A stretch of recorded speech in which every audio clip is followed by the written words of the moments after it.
ফ্রান্সের রাজধানী প্যারিসে বাংলাদেশ দূতাবাস কার্যালয়ে ৪ আগস্ট বিকেল ৫:৩০ জুলাই গণঅভ্যুত্থানে নিহত শহীদদের প্রতি শ্রদ্ধা জানিয়ে ১ মিনিট দাঁড়িয়ে নীরবতা পালনের মধ্য দিয়ে অনুষ্ঠানের আনুষ্ঠানিকতা শুরু হয়। দূতাবাসের কর্মকর্তা জনাব ওয়ালিদের সঞ্চালনায় অনুষ্ঠানের শুরুতে পবিত্র কোরআন তেলাওয়াত করা হয়। পরে জুলাই গণঅভ্যুত্থানে নিহত শহীদদের আত্মার মাগফিরাত ও আহতদের দ্রুত সুস্থতা কামনা করে বিশেষ দোয়া ও মোনাজাত করা হয়।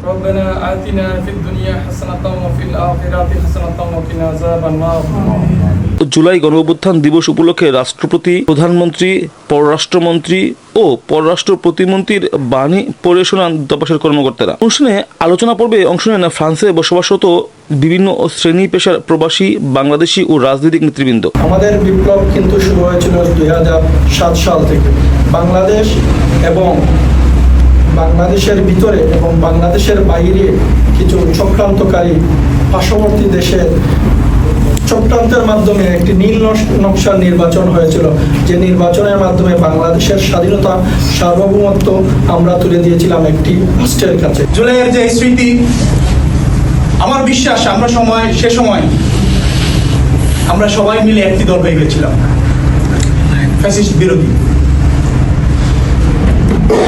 সেই উত্তাল দিনে যারা আমাদেরকে সহযোগিতা করেছেন, সাহস জুগিয়েছেন,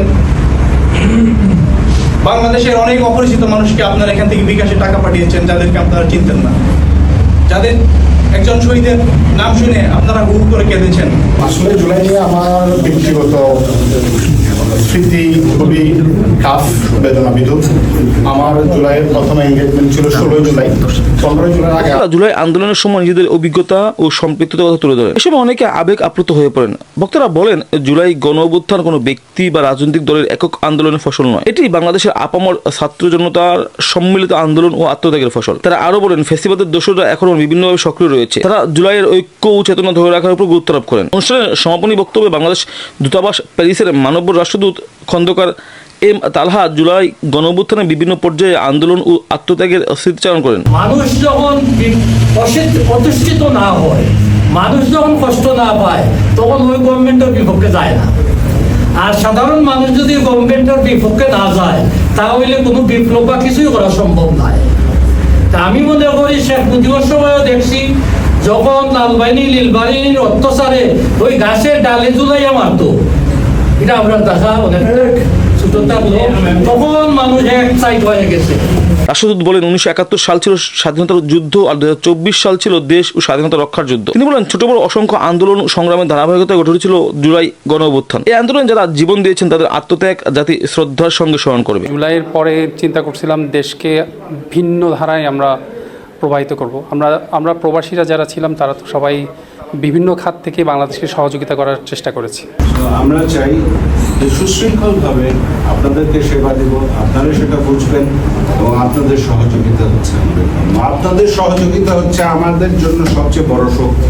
যেভাবে গড়ে ওঠে, সেই ইতিহাসের প্রথম থেকে শুরু করে তাদের যে ঘটনা ছিল, এরপরে যে তখন থেকে জাতীয়তাবাদী সরকারের সাথে, মানে জাতীয়তাবাদী শক্তির সাথে যে একটি সংগঠনের যে অ্যালায়েন্স ছিল, আপনারা দেখবেন এখন যারা বিরোধী দলীয় শক্তিতে পরিণত হয়েছে এবং যারা আজকে রাষ্ট্র পরিচালনা করতেছে, এই উভয়ে কিন্তু একটি শক্তি।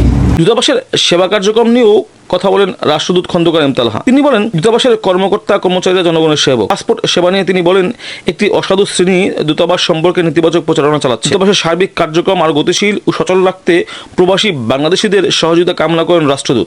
ব্যবস্থা করা হয়েছে সেটা হচ্ছে যে প্রতি বুধবার একেবারে ওয়াকিং পাসপোর্টের আবেদন করা যাবে, যেখানে তার কোনো অ্যাপয়েন্টমেন্ট লাগবে না, কিন্তু সেই ক্ষেত্রে তার পাসপোর্টের মেয়াদ যদি উত্তীর্ণ হয়ে থাকে তাদেরকেই আমরা এখানে এবং শিশুদের শহীদদের আত্মত্যাগের স্মরণ আর জুলাইয়ের চেতনা ধারণের প্রত্যয়, এভাবে প্যারিসের শেষ হলো জুলাই গণঅভ্যুত্থানের দিবসের বিশেষ আয়োজন।